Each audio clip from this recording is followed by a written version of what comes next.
Well, the service sector took a hit as we rounded out the first quarter of 2025.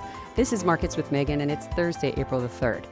We're here today to talk about the ISM Services report that we received this morning. And why do we focus on this report? Because services is where we as Americans spend the majority of our money. So this is always tends to be a market mover. And what we're seeing is that the index came in weaker than expected in March, and it's teetering on that level where we consider between expansion and contraction, which is a level of 50, and the index came in at 50.8. So let's dig through some of the details that we got in this report because it's not all that bad.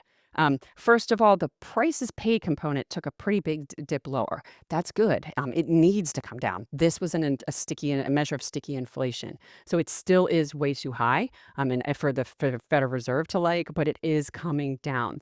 We also saw big declines in employment, so that was where we also had some of the tightness in the labor market, and we've said we need to have some of this adjust in order to really tackle inflation for the long term. We also saw weakness in whether you look at new orders, the backlog of orders. These things drag the index down. What does this mean? Again, it still is. This is a March report. It doesn't. I don't think markets are really focusing on that today. This is all about tariffs.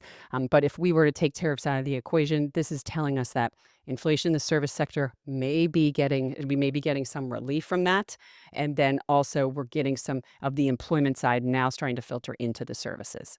That's all we have today. If you like this podcast, please subscribe, hit that alarm bell, share it with friends, family, or colleagues. And as always, if you want a history of our podcast, you can go to marketswithmegan.fm. Thank you.